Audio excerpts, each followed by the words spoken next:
Pembangunan fasilitas pemerintah merupakan bagian yang penting dalam mendukung pelaksanaan tugas dan fungsi kelembagaan suatu negara. Namun, dalam prakteknya tidak jarang ditemukan adanya penyimpangan yang berpotensi merugikan keuangan negara serta mencederai prinsip tata kelola yang baik atau good governance. Penyimpangan semacam ini dapat dikaji melalui kerangka fraud triangle theory yang menyatakan bahwa fraud terjadi karena adanya 3 unsur. Yang pertama yakni pressure atau tekanan, yang kedua yakni opportunity atau kesempatan, dan yang ketiga yakni pembenaran atau rationalization. Dalam kasus ini, adanya jabatan strategis yang dipegang oleh saudara FH memberikan peluang untuk melakukan intervensi dalam proses pengadaan. Perkenalkan, kami dari tim Forensic Investigation. Saya Khairia bersama dengan rekan saya Intan Aprilia Pangestu dan juga Vera Alingga Putri. Kami, perwakilan dari Universitas Islam Lamongan, akan menjelaskan analisis kasus kami yang berjudul Analisis Kasus Dugaan Penyimpangan Proyek Pembangunan Gedung Pusat Pendidikan dan Pelatihan di Kota Biru, Provinsi Lingkaran. Mengacu pada informasi pengaduan masyarakat dan laporan hasil kegiatan pengawasan pendahuluan yang dilakukan oleh tim Inspektorat Jenderal Itjen Kementerian ABC, maka diperoleh beberapa temuan awal, yakni 1. Penyelesaian proyek dan spesifikasi teknis. Proyek pembangunan gedung Istiqlal dinyatakan telah selesai pada tanggal 31 Desember 2023 dengan nilai kontrak sebesar 5 miliar. Bangunan tersebut dibangun di atas tanah milik Kementerian ABC seluas 1.000 meter persegi dan bangunan tersebut dibangun 3 lantai dengan luas bangunan sebesar 1.500 persegi. Ketentuan mengenai pengadaan barang atau jasa pemerintah mengacu pada Peraturan Presiden Nomor 16 Tahun 2018 tentang pengaduan barang atau jasa pemerintah. 2. Indikasi intervensi dalam proses pengadaan.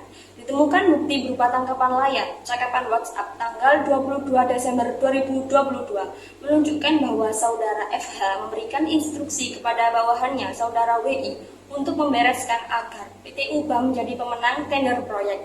Hal ini menunjukkan adanya dugaan intervensi dalam proses pengadaan yang mencederai prinsip transparansi dan keadilan dalam tender. 3. Potensi benturan kepentingan atau conflict of interest. Hasil penelusuran menunjukkan bahwa saudara FH dan saudara UC memiliki hubungan pribadi dan diketahui sering mengadakan pertemuan pribadi di luar konteks kedinasan. Hubungan ini berpotensi menimbulkan konflik kepentingan dalam pelaksanaan tugas dan fungsi sebagai pejabat publik. 4. Penerimaan gratifikasi.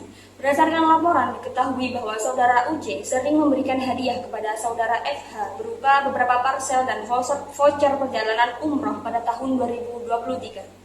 Hal tersebut termasuk kategori gratifikasi yang dilarang menurut Undang-Undang Nomor 20 Tahun 2001 tentang Pemberantasan Tindak Pidana Korupsi. 5. Dugaan penerimaan uang tunai. Pada tanggal 15 Januari 2024, tim melakukan pengawasan langsung dan mendokumentasikan pertemuan antara saudara FH dan saudara UC di area parkir Mall Pondok Jaya. Dalam pertemuan tersebut, saudara FH terlihat menerima goodie bag berwarna merah muda yang diduga berisi uang tunai. Peristiwa ini menguatkan dugaan adanya transaksi tidak sah yang berkaitan dengan proyek yang sudah selesai. Tahap perencanaan. Yang pertama, menentukan tujuan audit, meneliti dan mengidentifikasi tanda-tanda penyimpangan pembangunan gedung Istiqlal di Kota Biru, serta mengungkapkan potensi kecurangan dan pelanggaran etika jabatan. Yang kedua, pembentukan tim audit investigasi, menyusun struktur tim dengan memperhatikan keahlian teknis, integritas dan independensial anggota tim. Yang ketiga, pengumpulan dokumen awal, menghimpun data dan dokumen yang relevan seperti dokumen kontrak proyek, dokumen lelang dan evaluasi tender, rencana anggaran biaya, rekaman CCTV, tangkap layar percakapan dalam WhatsApp, dokumen pengesahan hasil pekerjaan. Selanjutnya, proses pelaksanaan. Yang pertama, pemeriksaan dokumen proyek, melakukan telaah mendalam terhadap dokumen kontrak proyek, proses lelang, serta keabsahan dokumen pendukung lainnya yang relevan. Yang kedua, verifikasi pelaksanaan fisik, membandingkan progres bangunan fisik dan spesifikasi teknis dengan RAB, dan nilai anggaran untuk mendeteksi ketidaksesuaian. Yang ketiga, pemeriksaan bukti di digital dan media sosial, menelaah bukti percakapan elektronik dalam WhatsApp unggahan di media sosial, dan komunikasi digital lainnya yang relevan. Yang keempat, melakukan wawancara dengan pihak terkait, melakukan klarifikasi dan identifikasi terhadap individu yang diduga ataupun terlibat, ataupun juga mengetahui informasi penting seperti Saudara FH sebagai Kepala Bagian Umum, Saudara UC, pemilik PT UBA, Saudara W sebagai bawahan FH, ataupun saksi-saksi lainnya yang terkait.